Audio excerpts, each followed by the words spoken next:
Louise, is that the right screen sharing? Can you see that? Yes. Okay. Thank you. And thanks, Ben. We'll see you at the back end. So as I say, I'd like to introduce, I'm John Stokes from the Tree Council. I'm Director of Tree Science and Research at Tree Council. I'd like to introduce my colleagues, Louise Butfoy from Kent County Council and Ben Norwood from Cornwall County Council. Ben will disappear and reappear at the end for questions that you might have. But Ben's been integral to the project. However, for the purposes of the presentational part, it's myself and Louise that are going to do the first part of the meeting. So here's today's programme. We're going to talk to you about the Trees Outside Woodlands programme and the Shared Outcomes programme that is funding that. So we're going to do a bit of introduction to the whole concept of what we're up to. And then we're going to move to Louise, who's going to talk to you about trialling the Miyawaki method and how things have operated. We have a question and answer facility, and you will see at the bottom of your screens a Q&A button. And as we go through the meeting, if any of you would like to pose questions to myself, to Louise, to Ben, please do so through that mechanism. And we're aiming to finish at 2 o'clock. So, sorry, at 3 o'clock. So a little bit of context for those of you who may not know. Tree Council is the umbrella organisation for tree groups. We're a charity, and we were set up to primarily focus on trees outside woods 50 years ago. And our membership is member organisations, so Woodland Trust and National Trust and RSPB and DEFRA and Forest Research.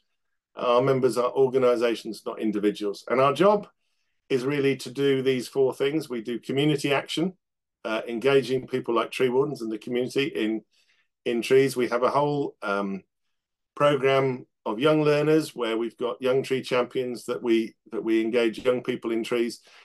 We do a lot of practical science and research, and this project is part of that with governments and academics and other partners. And we do Partnership Power. We're the convening body for people to discuss non-woodland issues with our charity members and partners.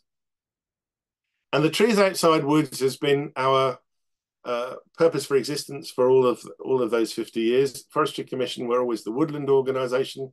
We were the group that people came to discuss trees outside woods. And we're talking about the whole gamut of trees outside woods, everything that's from hedgerows to street trees to non-woodland parkland situations to little groups of trees like this, which fall below the Commission's indicators for woodland, but would just be a little clump of trees on the shore here.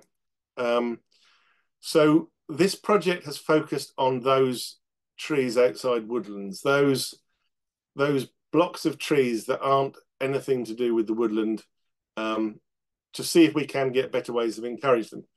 And that's because the environmental targets that have been set from the last,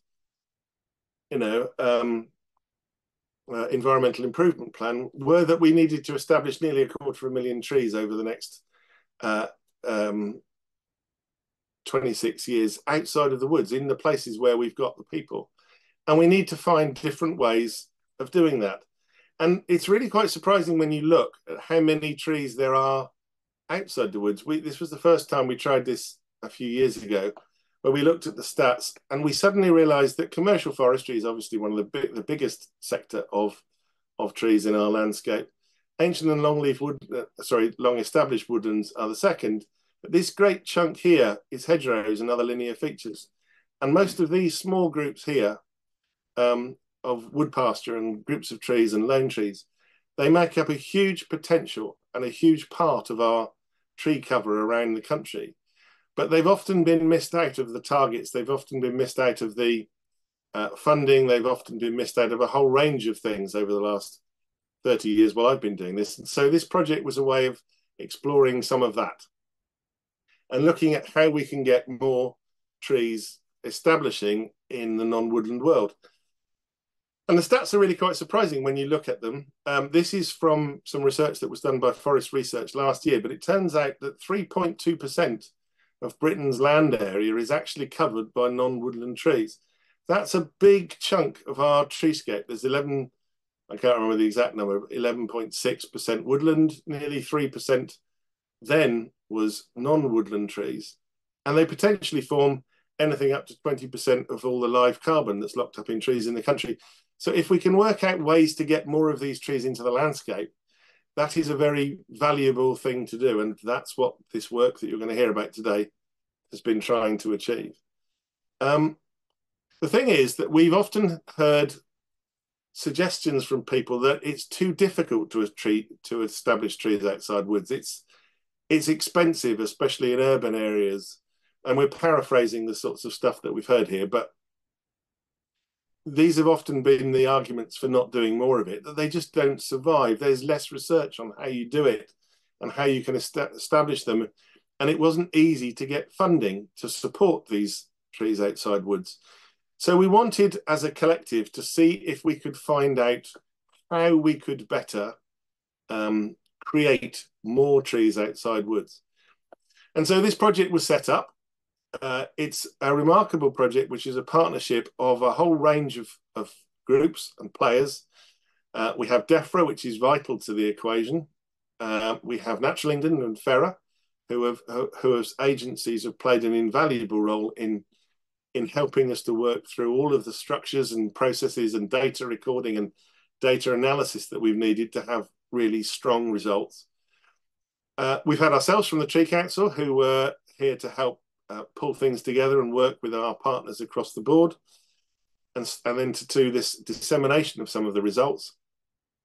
And then we had the vital part, our 5 local authority partners, without whom none of this would have been possible: Norfolk County Council, Shropshire Council, Chichester District Council, Cornwall Council, and not least, because Louise is here today, Kent County Council. She's going to tell you about the work that she's been doing in Kent. And the idea was to see if we could find ways to plant more trees, increase the uptake of tree schemes, develop better ways of putting the trees into the landscape, and to look at something basic like how do we develop more community tree nurseries, and how can we get more people growing trees to plant into these non-woodland treescapes. It's been a remarkable journey for us all. It's an extremely strong partnership. We've been operating as a team across the 8 organisations for the last few years. We go on a lot of discussions. We have a lot of weekly, sometimes daily meetings to see how our results and information is being shared. We do these occasional field trips. This was to look at Shropshire's projects last Christmas. We went to see one truly impressive ancient oak tree, which is a classic of the trees outside woodland space. But the team is really good. The team is really strong. We enjoy working together, and that starts to show itself in the results. And each of the partner organisations, each of the local authorities have taken a different thread of trees outside woods to explore. So we're starting today sharing our results. And this is the first of a series of results that we will be trailing over the next 12 months, where we're starting to give you the results of the work that we've done so far. And as you can see, the dark blue squares on this chart highlight the local authorities that took the lead on each project. So we are here today talking ostensibly about urban tree establishment. And we are joined by Louise from Kent, who is going to talk to you about what they've been doing. We had at Leeds in subsidised new tree schemes, basically a free tree scheme, to see how they worked and whether there were different ways of delivering free tree schemes. We've looked at agroforestry and orchards. We've looked at trees in the farm landscape, and we've looked at boosting community tree nurseries. And we've been exceptionally fortunate through the work of DEFRA to secure a sizable chunk of funding over the 5 years of the project to test, deliver, explore a lot of this stuff. And what you're going to hear is how we've been using that resource and the sorts of results that we've delivered. Collectively thus far, and we're just over 3 and a bit years in now, I think, the projects that have been delivered have delivered 208,000 trees. So there's been an awful lot have gone into the free tree scheme pilot. There was no cap on each of these projects. It's been where people have been able to find It's been part of our learning. We've had a big chunk of agroforestry trees that have gone out. Lots of trees have gone out into Miyawaki experiments, and we've put another sizable chunk of trees into the farm landscape. But this project hasn't just been about planting trees. It's been about researching the methods of how we could do it, what we could find, the best ways to achieve it. And each step of the journey is a research step. It is looking at how we can do these things differently, how we can do them better, or best ways of doing it. So free tree schemes have existed forever. But we started to look at how we could deliver free tree schemes in different ways, where if we subsidized the cost, if they were completely free, if there was advice, if there was... So a whole range of different things. And we will be sharing with you all of these results as we go through the next few months in these workshops. We looked at different ways of developing agroforestry and orchards. How could we engage farmers and landowners with planting trees in these sorts of systems in different sorts of ways? We've looked at the farm landscape and how we can develop different ways of delivering trees into the farm landscape. And Ben, who's here, will come back in later. Ben's been taking the lead in this project, and you can see that we've been looking at different shapes, different field corners, different ways of widening hedges, different ways of adding hedges, a whole range of different approaches to getting trees into the farm landscape in different ways, learning at every step, testing at every step, experimenting at every step with all of our projects.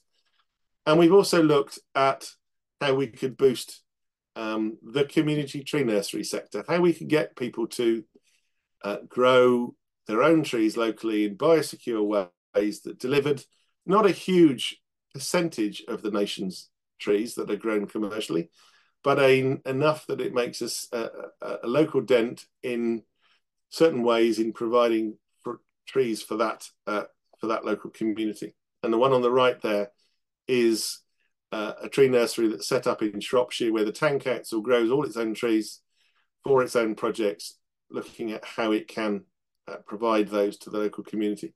And we will talk about all of these other projects in our other webinars in the next few months. But we're going to start today as the first of these series by looking at urban tree establishment and how we can get trees to establish better in urban areas. And this is the project that Louise and her colleagues at Kent County Council have been leading. And the question that was always thrown at us was that, establishing trees in these places is expensive, it's problematic, it's tricky. And we were looking at ways that we could see other ways of establishing them, where we looked at trying to reduce vandalism, we looked at cost, and we've looked at different ways to get them to grow. And that is what we're going to hear about now from Louise, who brought the idea to the project of setting up Miyawaki style tree plantings. And you may or may not know about Miyawaki, but hopefully in the next 20 minutes or so, you'll get a good understanding of what we've tried to do, what we've learned, what we still need to learn, and how you might take that knowledge and use it. So I'm going to pass over to Louise to do the next part of the conversation. Louise, the floor is yours. Hi everyone, I hope you can hear me okay.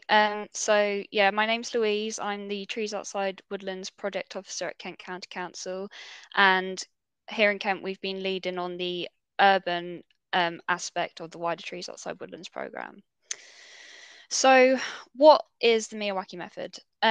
So back in 2020, a tree planting method from Japan had been gaining traction across Europe, where it was being used to quickly establish small pockets of woodland in urban green spaces. So I heard about the method via a BBC radio programme in 2020, where they were discussing using the Miyawaki method to create mini woodlands in the Netherlands. So I did a bit of research and I looked into past projects across Asia, and I discovered that Earthwatch were also planting one of their first sites during this time at Whitney. So through the Trees Outside Woodlands project, we decided to investigate the use of the method in a UK local authority context to find out whether it could be a cost-effective and reliable way to establish urban trees and maximise their ecosystem services. So we had heard it was working well elsewhere, and as I said, at this point we were aware of only one other Miyawaki method woodland plot in the UK at this time. The Miyawaki methodology is based on an innovative, scientifically developed woodland establishment and management approach by Japanese botanist Dr. Akira Miyawaki, who's pictured here. His objective was to restore native forests on deforested land or areas with degraded soil for the purpose of environmental conservation, water retention, protection against natural hazards, including along the coasts of Japan to protect against tsunamis and typhoons, and to stabilize eroding land. Next slide, please, John. So this is a picture of a Miyawaki woodland that was planted at Yokohama University in 1976. So during his lifetime, Dr. Miyawaki, his methodology restored thousands of forests around the world, mainly in tropical Pacific regions. And his method has now formed the basis of the tiny forest concept, where small urban plots of land can be densely planted with a variety of native tree and shrub species to create small woodland habitats. So the main parameters of the Miyawaki method are that plots should utilize a mix of as many native tree and shrub species as possible, which are suited to the specific area and are planted at a density of 3 to 5 plants per square meter. And plots should remain chemical and fertilizer free. They are able to sustain themselves once established, which is usually in 2 to 3 years, and will provide an important role in supporting local biodiversity. Next slide, please, Sean. So this is the same view as the previous slide, which I found on Google Street View in 2011. So what is actually so good about the Miyawaki method? Well, a range of organizations have claimed that Miyawaki woodlands can produce species-rich, dense, functioning woodland habitat within 20 to 30 years, whereas natural succession can take up to 200 years in temperate climates, particularly on the degraded land that has been the focus of previous projects. The density maximizes the ecosystem services produced, and because of the increased competition, also speeds up the growth of the trees. The plots require minimal management whilst they establish and should become maintenance free after the first 2 to 3 years, reducing long term costs to landowners and local authorities. And as well as connecting communities to nature and supporting health and well-being, they work to cool and clean the air, sequester carbon, absorb rainfall, buffer noise pollution, and attract biodiversity. So these all sound like great benefits, and they helped pique our interest in the method. So we decided to experiment. Next slide, please, John.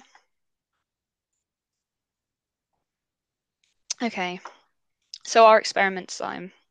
So we've been testing whether the Miyawaki method is a reliable way to establish trees in urban areas compared with typical local authority planting methods. So we've been looking at the cost effectiveness, the success rate, the biodiversity and ecosystem service benefits. And why have we been doing this? So as John said previously, costly urban tree planting initiatives often fail, and even where they do successfully establish, it can take a long time for the benefits to manifest themselves. Tree failure can be financially wasteful for local authorities as replacements then need to be planted. So most of our trial plots have followed the full Miyawaki method, but we did have a few where we took out certain steps. So there was 1 or 2 where the soil wasn't aerated, but every single plot has a adjoining comparison plot, which uses typical local authority planting methods, and then the 2 plots are separated with a 3-meter gap. So we specifically chose urban sites that were either air pollution hotspots, had below average tree cover, those that could create connectivity between existing urban habitats. They had high levels of development, high levels of deprivation, and they all had poor quality soil. And they were situated in a range of locations such as college grounds, green spaces, infrastructure and industrial sites, playing fields, recreation grounds, and school grounds. Next slide, please, John. So this is some pictures of one of our plots in Kent, near Maidstone, during the initial delivery. So how did we use the method? So the method involves step number one is aerating the soil. So we used a mini digger to dig out the soil to about 1 meter deep and then turned it over and dumped it back on as a mound on site. A key step in the original method is making sure the soil is really healthy, and it's difficult to establish trees on degraded soil. The land pictured here at Parkwood was a builder's yard when the surrounding house and estate was being built. And the soil was really compacted and full of rubble and builder's sand. So we felt it was appropriate to test the Miyawaki method here, but it wouldn't be appropriate everywhere. For example, places where the soil is already quite healthy. Step number two is the soil improvement. So we added mycorrhizal fungi and other organic materials to improve the nutrient content of the soil. And then step number three is using a mixture of native species. Next slide, please, John. So yeah, an important aspect of the Miyawaki method is the species diversity. So we used a wide variety of native species suited to the location of the site. So Parkwood and Matestone, the one pictured before, the species list is on the screen on the right-hand side. And the aim is to replicate the various canopy levels you'd find in a natural woodland. So Dr. Miyawaki said that in Japan, tree cover had been so fundamentally modified by human intervention that it no longer supported the wildlife that it should. And this theory can equally be applied in the UK, where humans and grazing animals have changed our woodland habitats. So in Japan, Miyawaki tried to overcome this by planting the broadest range of native trees using species that might have been present in the location but without historic human intervention. And this is a concept called potential natural vegetation. So Miyawaki was able to develop his species list for planting by observing what trees and shrubs grew in the sacred woodlands surrounding the shrines and temples across Japan, which remained largely untouched since ancient times. And for our sites, we consulted pollen core records and other data, which can easily be found online to understand the makeup of the historic wildwood here in the UK prior to wide-scale modification of the landscape. And this long list of trees and shrubs helped form the basis of our species palettes. So we sourced all the trees from nurseries with biosecurity certification so that we were sure that we only brought healthy trees onto site. Next slide, please. Sorry. Oh, Sorry, yeah. Luke. Yeah, that's fine. So carrying on with the method. So once you have your species list, you want to plant really densely. So on the Miyawaki side of our plots, we had 3 to 5 trees per square meter, whereas the comparison plots, which were standard practice planting, was only 1 tree per square meter. And the theory is that the density increases the competition between the trees, which makes them grow faster. The comparison plots were planted using methods we'd normally use as a local authority for planting whips in locations like these. So as I said, they were planted with 1 tree per square meter without any soil preparation using traditional pit planting techniques. And we tried to minimize the variables between the two halves. So the comparison plot was planted with the same size trees from the same nursery as the trial side. Next slide. Just because we've Oh, got participants raising their hands, oh, we can't do the hand raising just yet, folks. But if you have questions, can you please type them in the box, the Q&A box, and we will then pick them up at the end. And Adam, I've seen your question.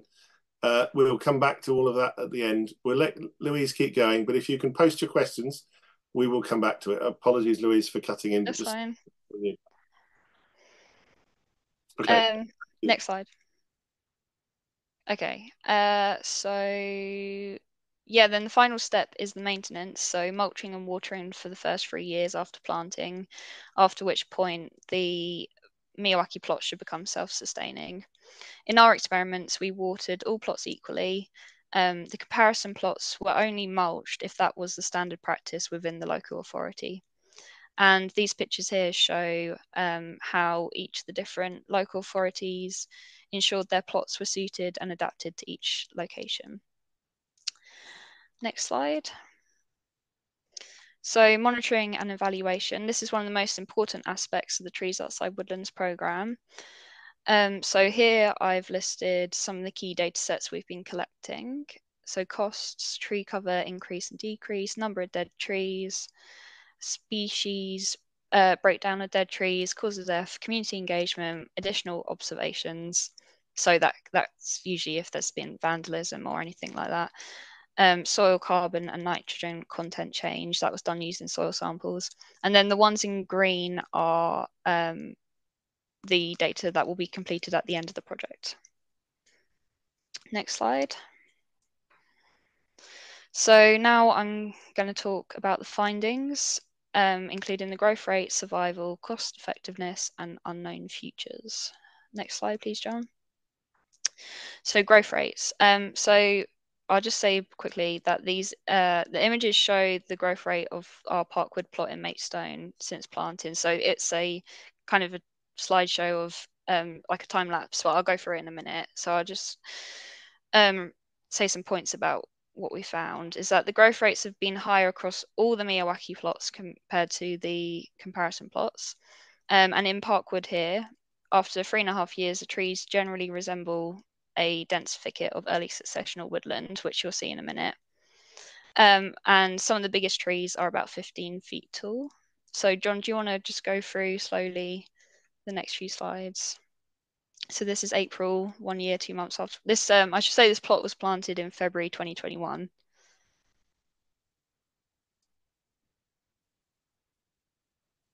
And the comparison plot is on the left and the Miyawaki's on the right. Yeah, I think that's the last one. So this is our most recent picture, which was 3.5 years after planting. So all the species are thriving in this plot. Some are obviously faster growing than others, and many are flowering and producing seeds, and wildlife is making a home in the plot. Most of the surviving trees in the comparison plot are also doing really well, but some have been vandalized, and as you can see, they're significantly shorter. Next slide.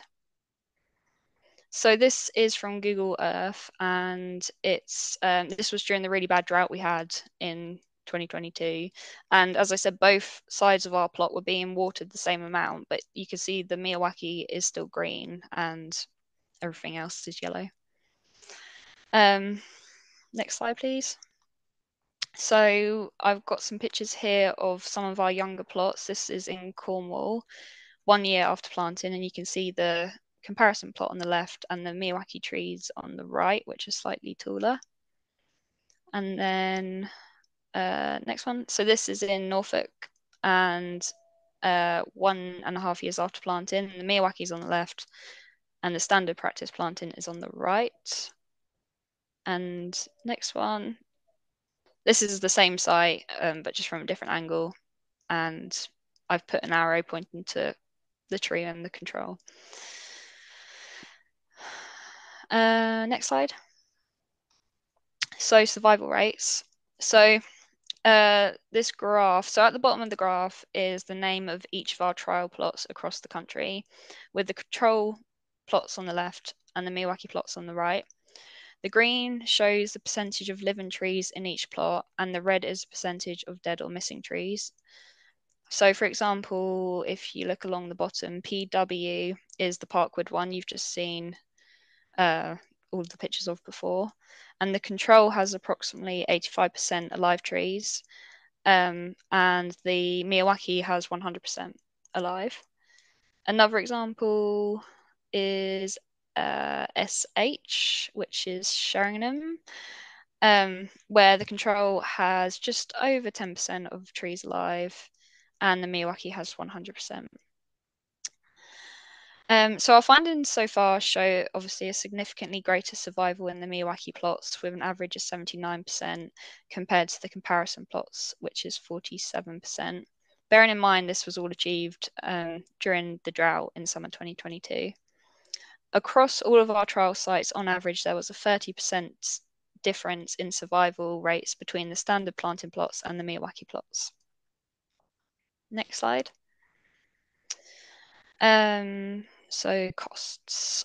So the average cost per plot in Kent, bearing in mind the costs varied between local authorities. So the average cost per Miyawaki plot was £5,983. The average cost per control was £3,056, and the average plot size was 180 square meters. And these costs include delivery and maintenance. Next slide. Okay, so cost per tree. So the bars show the range of cost per tree across all of our plots, with the control plots on the left and the Miyawaki plots on the right. The green bars show the range of cost per planted tree, and the pink bars show the range of cost per survived tree, which is after 2 to 3 years after planting. And the wider the box, the less predictable the cost per tree, because there's such a range and spread of cost across the various plots. So this data tells us three things. The first is that the Miyawaki plots demonstrate more consistency in costs, with a much tighter distribution for both planted and survived trees, whereas the controls show a much wider distribution. This suggests that it's easier to predict how much it will cost to get a number of trees surviving for the first 3 years using the Miyawaki method compared with using typical techniques. And initially, obviously, the total cost to plant a plot using the Miyawaki method was higher compared to the standard practice planting. And this is because it's a more resource heavy process and a higher number of trees are being planted. But because so many more trees are planted in the same area for the Miyawaki plots, the cost per planted tree was actually less than in the standard practice planting. Next slide.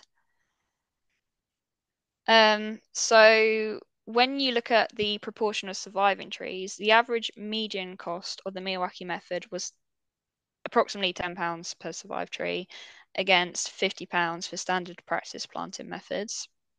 This is because a much higher proportion of the planted trees in the Miyawaki plots survived compared to the standard practice planting plots.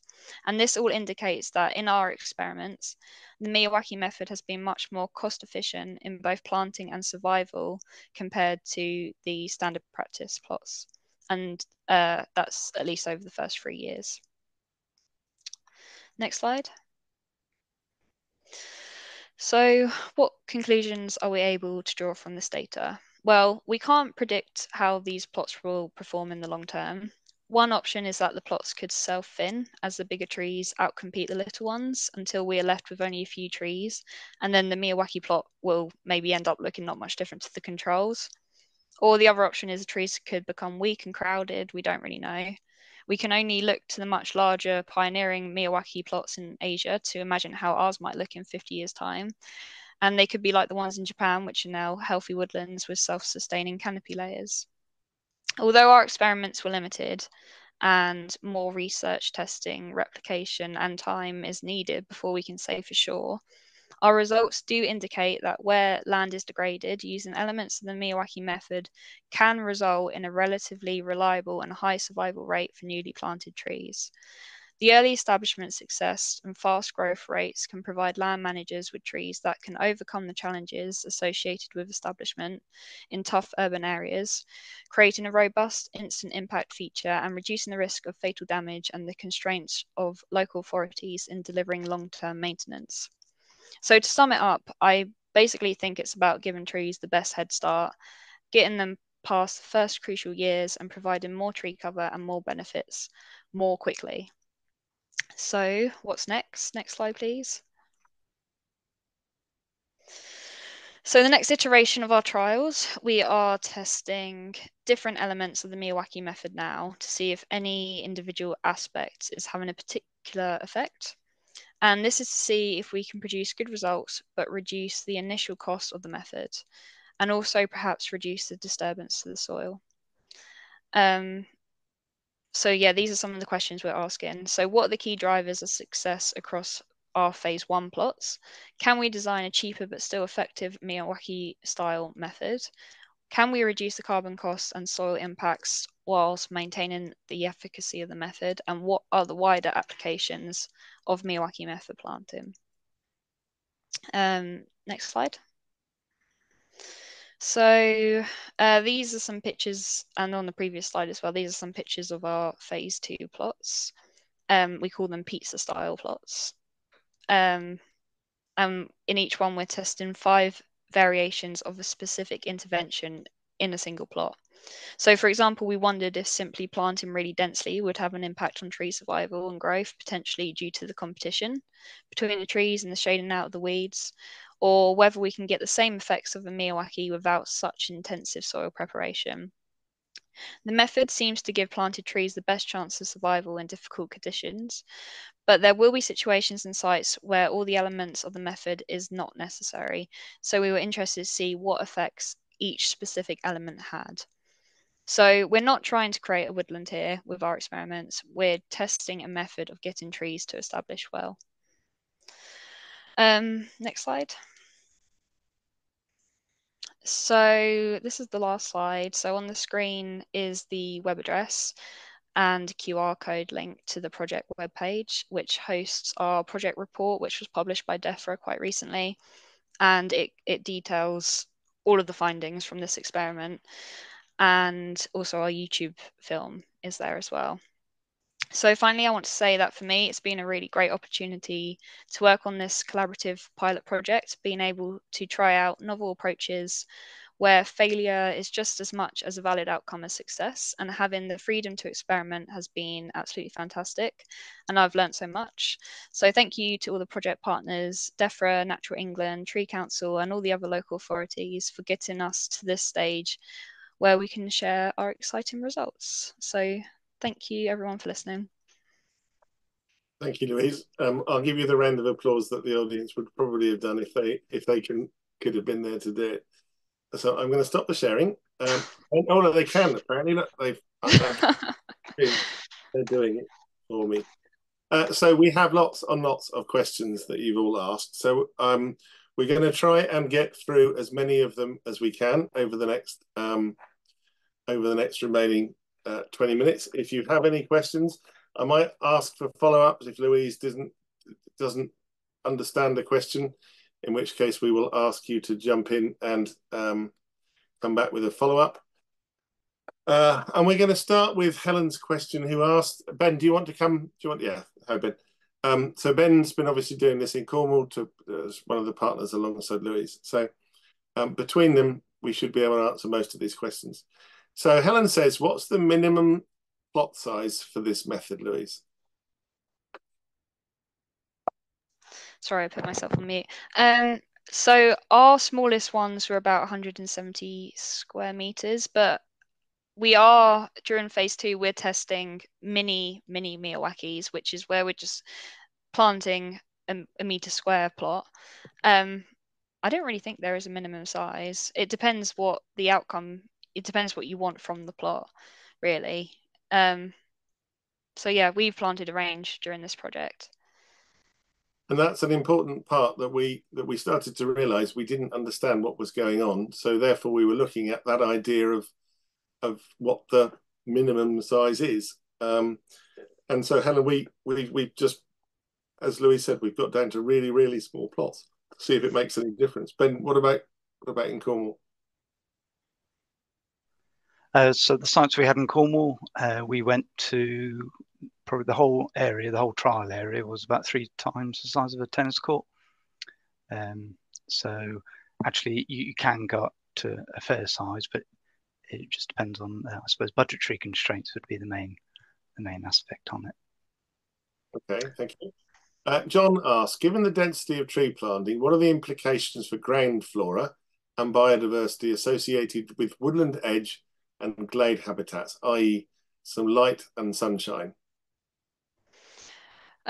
Well, in our plots, we planted the species as randomly as possible, but we also tried to do the more shrubby species around the edge. And actually, with the control next to it, it actually creates quite a nice mosaic of habitats. But what we've seen now is that there is ground flora under the trees and around the edges. But our plots are only 2 to 3 years old, so I'm not really sure what the long term. We don't know what the long term will be. No, but as was said, John, because they're relatively small plots, they do have quite a lot of edge all the way around the outside. So we have got quite a lot of edge habitat developed around a relatively small plot because we've got wildflowers around the outside just occurring naturally. And as Louise said, we did start to think about how the more conventional control around it creates a mosaic pattern. So you might have a core of a Miyawaki with a more conventional and wider spaced planting around the outside to give you a bit of variety of habitat. Ben, anything to add on that one, or shall I move on? Yeah, just how when we designed our plots, some we created them with a seating area within the middle, and that had actually quite a good margin around it as well. So it just helped create that gradation of habitat. So there was a bit of a space for some of the field layer plants to exist outside of the planted area, just where the initial entrance and seating area in the centre was. Okay. Penny asks, on average, how often was watering done, and what other maintenance was involved? So it depended on the year really. So when we had that really bad drought in 2022, we watered 13 times across the whole summer. And then the next year when it was a bit more wet, we only watered 7 times. So it depended on the weather conditions. But other than that, we reapplied the mulch. If we had mulched it, we reapplied the mulch once in the winter, picked up the litter, repaired the fencing if the fencing got damaged, and that was it. That was the only maintenance we did. Ben?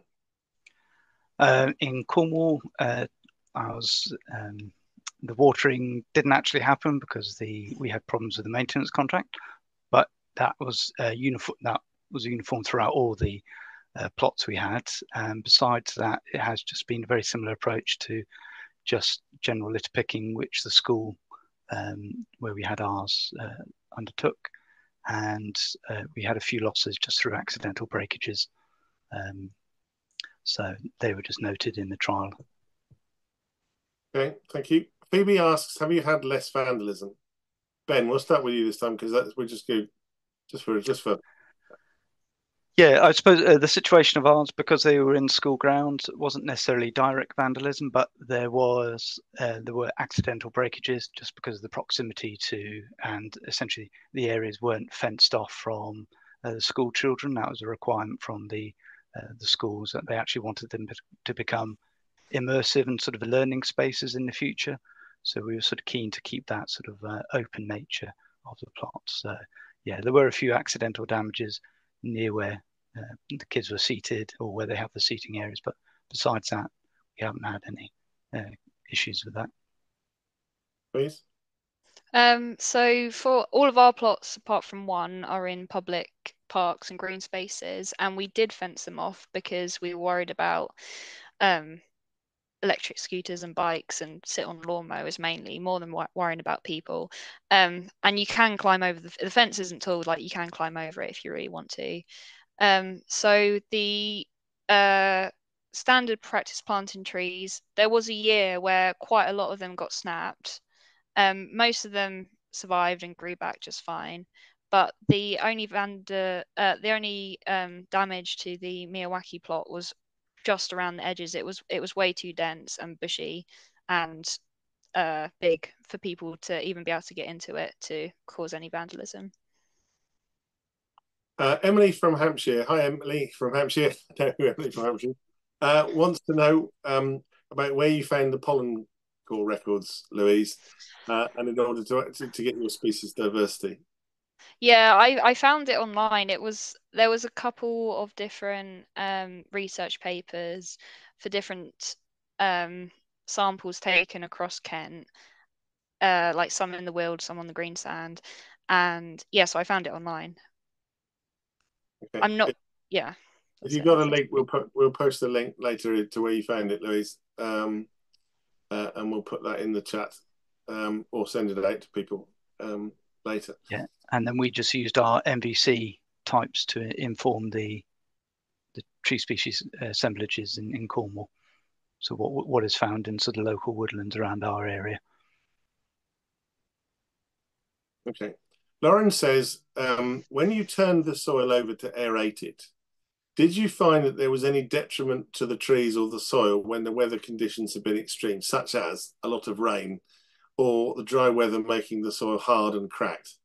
And did you need to do anything to remedy it? So do you mean after we planted the trees? No, I didn't notice anything like that.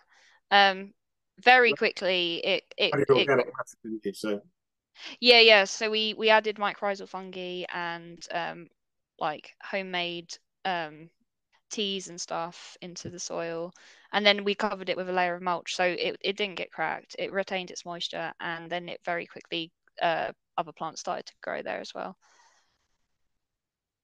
okay. Anything else, Ben? No, nothing. Yeah, I didn't notice any differences. I think the layer of mulch was a really integral part, and even just around the pit planting of the control plots, we didn't have any major issues there either. Yeah, I confess when we started this journey, I had no expectations of what was going to happen. And the very first time that Louise took us to the first plot, there was a moment of good grief. How has that growth rate been achieved in the first year? And Dave Kerno's asked a question which is related to that. He said, surely the trees will grow tall, thin and weak as a result of this rapid growth. The pioneer species will outcompete the slow-growing species like the oak. Will there be a large number of failures after 10 to 20 years? Isn't this a system that will need massive maintenance over the longer term? And that question has been asked of us, Dave. We are in the learning part of this journey. We genuinely don't know is the honest answer to that, because this has been a bit of a revelation to us that these trees are growing rapidly. I mean, nature has a way of as Louise said in her presentation, of self-thinning. It will those that compete better will get taller, and there will be definitely a change of the composition from that which we planted over the time. But we definitely think it's worth experimenting with and learning from, and then modifying, because in that space we learn different ways of doing it. We genuinely don't know. We are going to be making better contact with what's been going on in Japan to try and find out what's happened over there, what's happened. But Adam asked a question about whether the species mix in Asia is equivalent to the species mix here. I'm paraphrasing Adam, sorry. And whether that was directly comparable.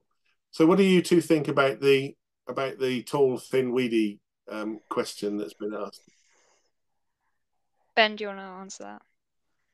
Yeah, so my sites in Cornwall are within 3.5 miles from the sea at about 220 meters of elevation, so really exposed sites. And we've really struggled in past attempts at trying to get trees to establish at the school grounds. But actually what we're seeing is quite heavy stem taper already starting to take on.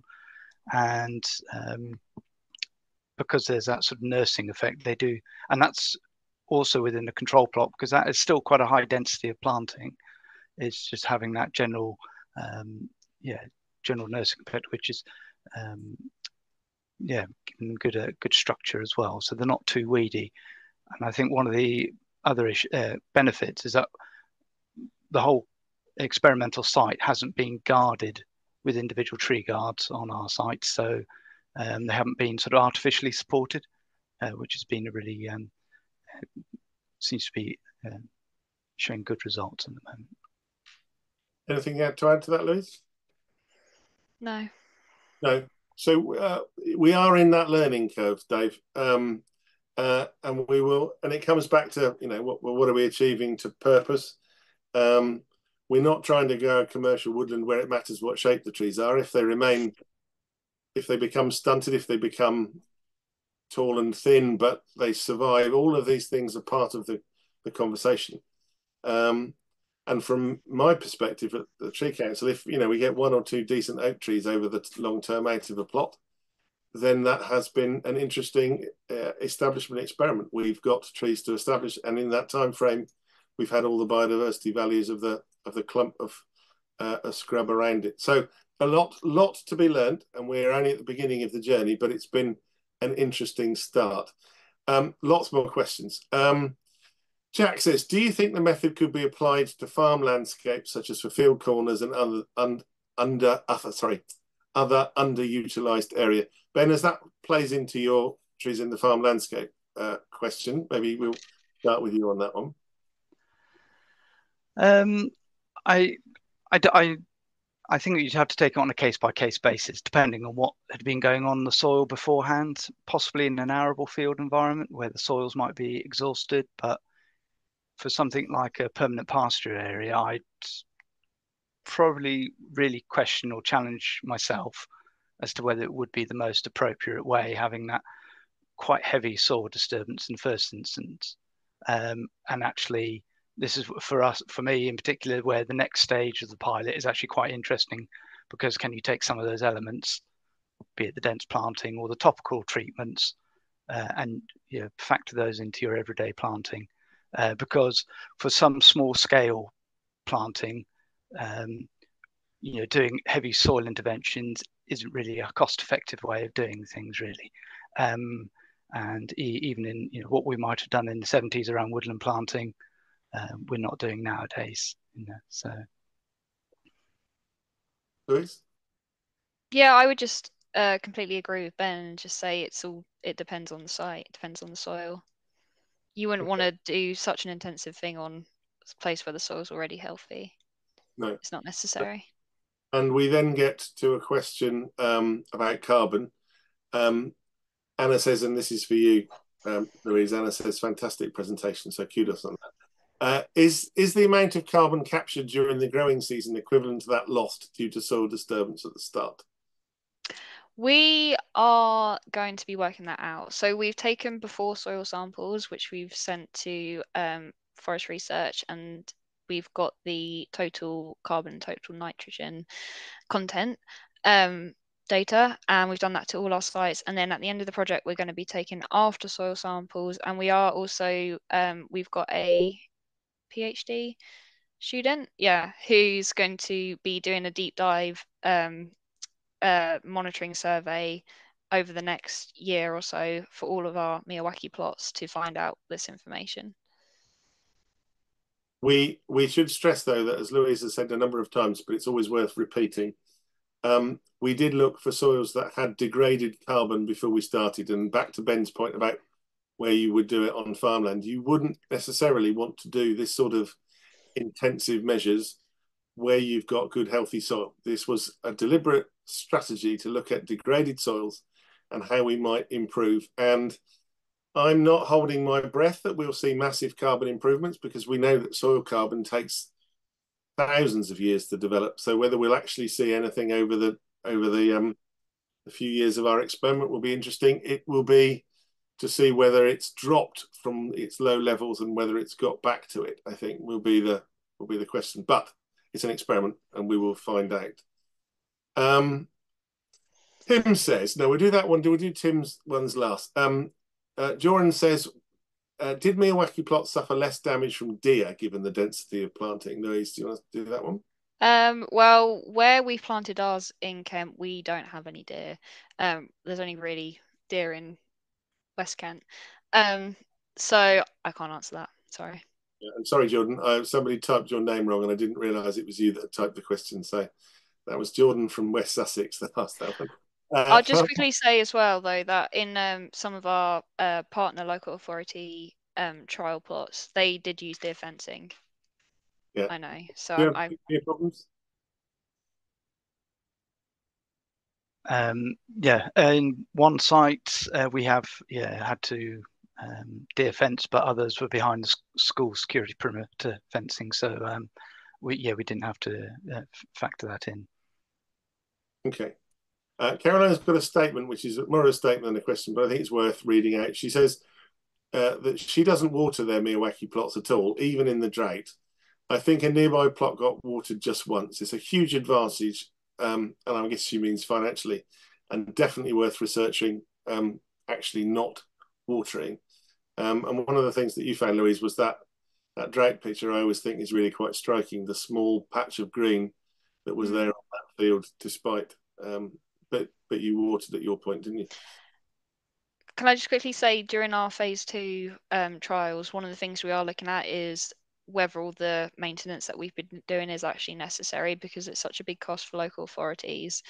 So that's something we are going to be looking at. Yeah. So Paul's asked how long we're being funded to monitor the plots. It'd be really interesting to see how the survival rates look at year 20. The project funding runs currently to 2025, Paul. So they will be 4 or 5 years old at that point.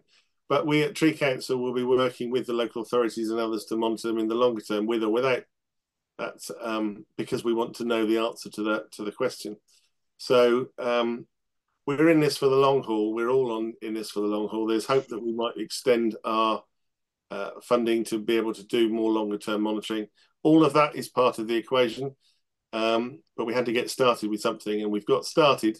We hope that we can get some good long term monitoring, and some of the PhDs that we're starting to explore will obviously do this over the longer time and provide data that researchers can come back to in a few years as well, so that we can use these plots for long term monitoring. We have 3 minutes left, and I'm going to go back to Tim's question, because I think this is possibly our last question, unless any of my colleagues in the background want me to do anything else to finish. But I like Tim's question, and he says, what's the one piece of advice, Louise, Ben, that you would pass on to anybody else wanting to use the Miyawaki method in an urban environment? So you've got 3 minutes, minute and a half each to give them your answers. Ben, go first. I find it really, it's been an interesting engagement tool. People have been quite intrigued, and actually it's managed to get quite a bit of participation from the school kids, and we've been able to put interpretation boards, things like that. So whereas sometimes we've had poor success in the past, kids plant the trees and they don't really do too well in some cases. Some of the areas where we've had this sort of more visible, quicker success, the teachers have come back and said actually they've really enjoyed watching the kids see the space growing around them as they're going through over the years. So yeah, it's been just a good engagement tool. Just on that point, Ben, Anna from Kids Plant Trees in Sheffield said, can children still get immersed in the woodland experience through that plant? Totally. Yeah, and we've been also using it as a way to, for example, introduce Cornish language into planting. But yeah, the kids get involved in the planting, some of the maintenance, even just tidying up the area. It's just because it's a space they use. So I think that's been the most important thing, making sure it's a useful space that people want to look after. And Louise, what would your advice be? I would say to go for it, because I think I was really surprised by the results that we've had, especially out of one in Parkwood. I always call it our superstar plot. So just as when we say that she doesn't like us researching it, because the idea of digging any of it up to soil test is Louise is incredibly defensive about that, Louise. But yeah, we have to do our science as well. So, any more, Louise? No, but I would say we've got lots of resources which we've produced through this project based off all of our results, which are on the Tree Council website, which talk about how you could do a Miyawaki plot based on our experience. Okay, and at that point, I'm going to draw us to a close. Thank you all so very much for being with us today. As you've heard, it's been a journey of discovery for us as much as for all our project partners. All the research information is available on the website. You had the QR code. I'm sure my colleagues have posted in the chat the links to get to the information. This is the first of a series of webinars that we will be running about each of the different pilots that we've tried. Each one of them have revealed really interesting results, all sorts of new possibilities. And when you hear Ben taking the lead later in the autumn, you can hear all about the stuff that we've learned on the farm landscape. So please do join us for some of our other sessions. This has been an incredibly valuable collaborative learning experience. We've been trying to do research, and research, as Louis said, we have failure is as good as a learning lesson as success. But we haven't had that much failure. That's been the interesting part. It has done all sorts of interesting things. Thank you for your time this afternoon. And from the Tree Council, please do join us at some of our other sessions where you'll hear about the other things later on during the autumn. Thank you so much and have a lovely afternoon.